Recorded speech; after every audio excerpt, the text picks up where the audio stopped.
हू तव्हां जेको चओ था सिंधी में चवणी आहे उहो भटाई साईं जो भटाई सरकार जो आहे बैत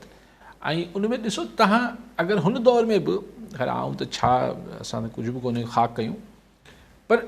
हर माण्हू जेको पंहिंजो कमु हुजे थो पोइ ठीकु आहे माण्हू कोशिशि कनि था हिकिड़े कम सां गॾु ॿियो कमु बि कनि था या हिकिड़ो कमु छॾे ॿियो कमु कनि था पर इहो तव्हां अगरि चओ था त माण्हुनि में सुॼागी आणिजे मूंखे इहो बहस सेलो साहिबु ज़माने खां थिए थो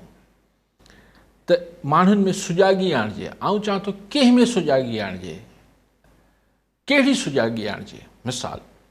छा कंबर शहदाद कोट में जिथां साईं शहदाद कोट मां फ़ोन कयो उते पीअण जे पाणी जो मसइलो नाहे छा शहर में साफ़ु पीअण जे पाणी जो छा अमन अमान जी सूरत ख़राबु नाहे छा उते छा तालीम जी हालति बुरी नाहे छा उते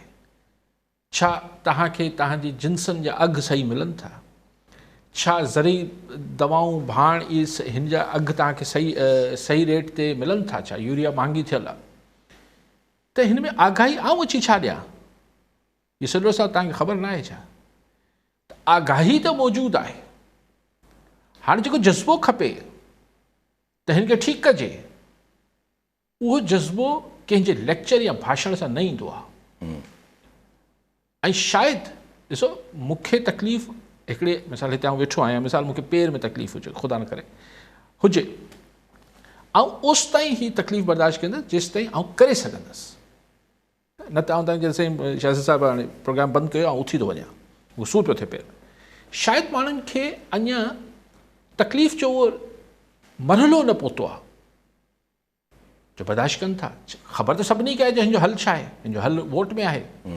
हिन जो वोट हिन जो हल कंहिं टीवी शो ऐं कंहिं प्रोग्राम करण सां हल कोन थींदो इहो माण्हू नथा कनि त मतिलबु तकलीफ़ अञा ओतिरी न आहे अच्छा ॿी ॻाल्हि त जेके सुजाग आहिनि भला सेलो साहिबु शहदाद कोट में अगरि चऊं त लेट्स से के 100 माण्हू शहदाद कोट में रहनि था ऐं यकीन सां चवां थो त जेका सुजागी जंहिं सुजागी जो तव्हां ज़िक्र कयो था उहो 40% माण्हुनि में त हूंदी न पोइ 40% माण्हू पंहिंजो रोल छो नथा प्ले कनि उनखे अली काज़ी जी ज़रूरत आहे त अली काज़ी अची उन्हनि खे प्रोग्राम करे